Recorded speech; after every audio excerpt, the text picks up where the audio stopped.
Gall bladder में पथरी है और ऑपरेशन भी करना पड़ेगा, लेकिन आप बहुत डर गए हैं। ये ऑपरेशन कैसे करें? क्या ओपन सर्जरी करें या फिर माइक्रो सर्जरी, मतलब जिसे की होल सर्जरी भी बोला जाता है। कौन सा ऑपरेशन सही है, कौन सा ऑपरेशन बेहतर है, आपके कंडीशन के लिए कौन सा अच्छा है? आज मैं इस वीडियो में इस सारे सवाल की आपके लिए जवाब देने वाला हूँ। चलिए आज हम लोग डिस्कस करेंगे, अगर आपको गॉल ब्लैडर में पथरी है तो फिर लैप्रोस्कोपिक सर्जरी या फिर जो ओपन मेथड है, ये दोनों सर्जरी में कौन सा सही है। मैं डॉक्टर के रॉय, मैं इस वीडियो में कवर करने वाला हूँ गॉल ब्लैडर में पथरी होने पे कब ऑपरेशन की जरूरत है, लैप्रोस्कोपिक या फिर ओपन सर्जरी कौन सा करना चाहिए, सर्जरी की रिस्क, कॉस्ट, रिकवरी, ये सब के बारे में भी मैं बताऊंगा। कब ओपन सर्जरी करना बेहतर होता है ये भी बताऊंगा, और पेशेंट की डाउट भी क्लियर करने वाला हूँ। पूरा वीडियो को हम लोग 6 सेक्शन में डिस्कस करेंगे। सेक्शन 1 में डिस्कस करने वाला हूँ गॉल स्टोन की छोटा सा शॉर्ट रिकैप। गॉल ब्लैडर में स्टोन तब होते हैं जब इसकी जो बाइल है वो थिक हो जाता है और इनमें जो क्रिस्टल्स है, जैसे कि गॉल स्टोन की जो बाइल की जो पिगमेंट है, कोलेस्ट्रॉल है या फिर क्रिस्टल्स है, ये सब सेडिमेंट होते हैं। तब जाके ये जम के स्टोन बनना स्टार्ट करते हैं। डेटा के हिसाब से लगभग 10 से 15% लोगों में गॉल स्टोन की शिकायत रहते हैं, और इनमें से महिलाओं में ज्यादा है। महिलाओं में 40 के अबव, फैटी लेडी और प्रेगनेंसी के दौरान स्टोन होने की संभावना ज्यादा रहते हैं। सारे गॉल स्टोन को ऑपरेशन की जरूरत नहीं पड़ता है। यूजुअली सिम्टोमेटिक गॉल स्टोन को ही ऑपरेशन की जरूरत पड़ती है, लेकिन एसिम्टोमेटिक गॉल स्टोन में भी कभी कभी ऑपरेशन जरूरत होता है। सेक्शन 2 में हम लोग डिस्कस करेंगे गॉल स्टोन में ऑपरेशन की जरूरत कब होता है। आपको ऑपरेशन की तब जरूरत है जब आपकी पथरी के कारण बार बार दर्द हो रहा है, जिसको बिलियरी कोलिक बोला जाता है, इन्फेक्शन हो रहा है जिसे एक्यूट कोलेसिस्टाइटिस बोला जाता है, बार बार आपको डिस्पेप्टिक सिम्टम्स हो रहा है, जैसे कि ना अपर एब्डोमिनल डिस्कम्फर्ट, अपर एब्डोमेन में दाहिने तरफ हल्का से दर्द, नौजिया होना, उल्टी उल्टी लगना, या फिर कभी कभी बहुत ज्यादा दर्द भी होना, पेट भरा भरा लगना, ये सबको डिस्पेप्टिक सिम्टम्स भी बोला जाता है। ये भी गॉल ब्लैडर की स्टोन की सिम्टम्स होते हैं। कभी कभी गॉल ब्लैडर की पथरी के कारण पेनक्रेटाइटिस जैसे बहुत ही गंभीर बीमारी हो सकता है। इसमें भी आपको पेनक्रेटाइटिस ठीक होने के बाद ऑपरेशन की जरूरत होता है। और भी ये गॉल ब्लैडर अगर आपको डिसफंक्शन है गॉल ब्लैडर हुआ तभी ऑपरेशन की जरूरत होता है। और गॉल ब्लैडर अगर प्री कैंसरस लीजन, जैसे कि गॉल ब्लैडर में पोर्सिलिन गॉल ब्लैडर हुआ या फिर गॉल ब्लैडर में पॉलिप हुआ, इसके साथ अगर स्टोन है तो फिर भी ऑपरेशन करना जरूरी है। गॉल ब्लैडर की जो सिम्टम्स है, इसकी गोल्ड स्टैंडर्ड जो ट्रीटमेंट है वो है गॉल ब्लैडर को निकालना, मतलब कोलेसिस्टेक्टोमी ऑपरेशन।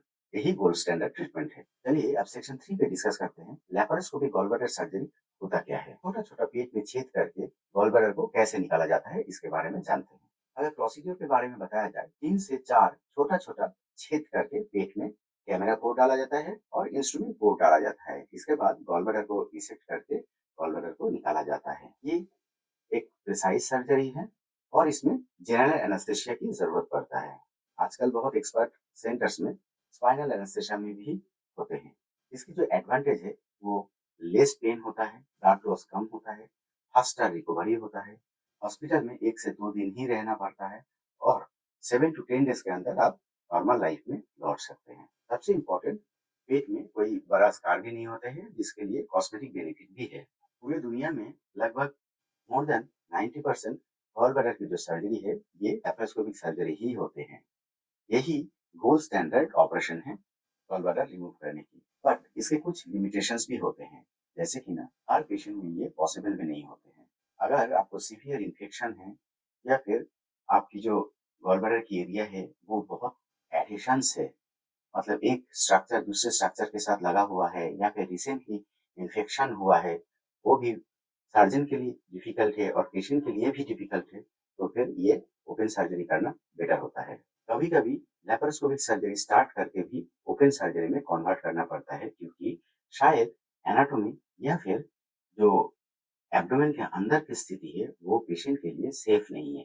तब ऑपरेशन कन्वर्ट हो जाता है ओपन ऑपरेशन में। ये एक नॉर्मल प्रोसीड्यूर है। इसका मतलब ये नहीं है कि डॉक्टर ने लैप्रोस्कोपिक ऑपरेशन कर नहीं पाया। शायद पेट के अंदर ऐसा कुछ गड़बड़ी था जिसके लिए ओपन ऑपरेशन करना सही हुआ। कन्वर्शन यूजुअली फेलियर नहीं होता है, कन्वर्शन एक सेफ्टी मेजर्स होता है। आपके सेफ्टी के लिए डॉक्टर ने डिसाइड किया कि इसको ओपन करना सही है। इसीलिए सारे दुनिया में लेप्रोस्कोपिक सर्जरी की जब कंसेंट लिया जाता है, इसके बगल में ही हर वक़्त ये बोला जाता है कि ओपन भी हो सकता है, क्योंकि गारंटी के साथ कोई भी दुनिया में लेप्रोस्कोपिक सर्जरी नहीं करते। लेकिन 90% टू 95% हमेशा लेप्रोस्कोपिकली ही सक्सेसफुल होते हैं और ये सक्सेस रेट आज के दिन में बहुत ज़्यादा है। लेकिन ऑपरेशन करते-करते यूजुअली डॉक्टर आपको बुलाते नहीं हैं, इसीलिए ओपन सर्जरी की भी कंसेंट पहले ही लिया जाता है। चलिए अब जानते हैं सेक्शन 4 में ओपन सर्जरी क्या है? ओपन सर्जरी में दाहिने तरफ की पीठ में रिब केज की 2 फिंगर नीचे यूजुअली काटा जाता है। काट के डायरेक्ट विजुअलाइज करके ओपन गॉलब्लैडर को रिमूव किया जाता है। चलिए अब जान लेते हैं ओपन सर्जरी कब सही होता है। अगर सीवियर इन्फ्लेमेशन हुआ या फिर इन्फेक्शन से गॉल ब्लैडर पच गया हो, जिसको गैंग्रीनस गॉल ब्लैडर भी बोला जाता है, तो फिर ओपन सर्जरी करना सही है। अगर बहुत ही डेंस एडेशन रहा तो भी ओपन सर्जरी करना सही है। अगर सस्पेक्टेड कैंसर है तो भी ओपन सर्जरी करना सही है। अगर प्रीवियस मल्टीपल अपर एब्डोमिनल सर्जरीज हुआ, इससे एडिशंस बहुत ज्यादा होता है और एनाटॉमी डिस्टॉर्टेड होता है, इसीलिए इसमें ओपन सर्जरी करना बेहतर ऑप्शन होता है।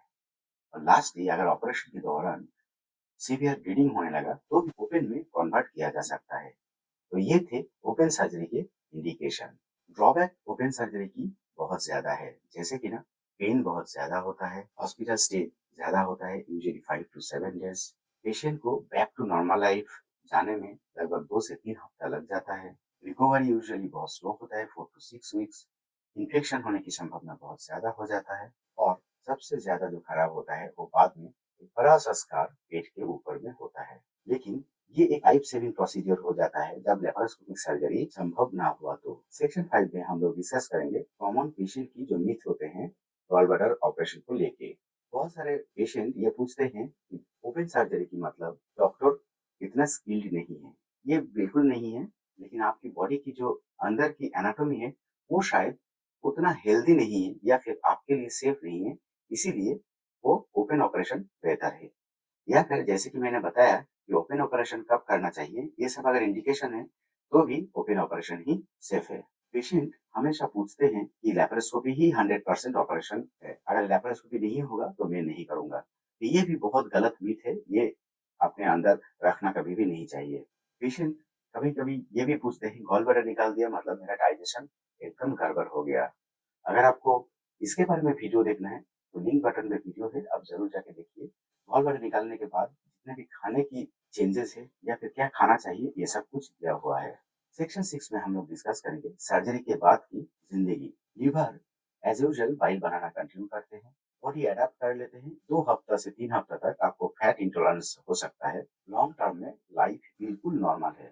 डाइट और लाइफस्टाइल आप अगर ठीक कर लिए तो आपकी लाइफ बिल्कुल नॉर्मल हो जाएगा। फाइनल टेक अवे ये मैसेज से एक ही है, लेप्रोस्कोपी बेटर है जब ये सेफ है, एंड ओपन सर्जरी बेटर है और बेस्ट है जब ये नेसेसरी है। इसको जरूर ध्यान रखिएगा। बेस्ट सर्जरी वो होता है जो पेशेंट के लिए सही होता है। ये आप अपने डॉक्टर को डिसाइड करने दीजिए। आपके डॉक्टर ही है जो आपको देख रहे हैं, आपकी ब्लड रिपोर्ट को देख रहे हैं, आपकी अल्ट्रासाउंड को देख रहे हैं और भी इन्वेस्टिगेशन को देख रहे हैं और ऑपरेशन के दौरान आपकी बॉडी के अंदर, पेट के अंदर की गॉल ब्लैडर को भी देख रहे हैं। तो इसी से मैं ये वीडियो को समाप्त करता हूँ। आप लोगों को अगर अच्छा लगे ये वीडियो को ज़रूर प्यार दीजिएगा, लाइक करिएगा, दोस्तों के साथ, फैमिली मेंबर के साथ शेयर कीजिएगा। और अगर गॉल ब्लैडर के बारे में और भी बहुत वीडियो देखना है, तो हमारे यूट्यूब चैनल में प्लेलिस्ट है, हेपाटोबिलियरी सिस्टम करके, उसमें बहुत सारे गॉल ब्लैडर की वीडियोज़ हैं, आप जाके देख सकते हैं। चैनल को ज़रूर सब्सक्राइब कीजिएगा। इस चैनल में बहुत इन्फॉर्मेटिव वीडियोज़ रहते हैं, पोस्ट करता रहता हूँ, शॉर्ट्स भी आते हैं। अगली बार फिर मिलेंगे किसी दूसरे टॉपिक के साथ, तब तक के लिए नमस्कार, जय हिंद।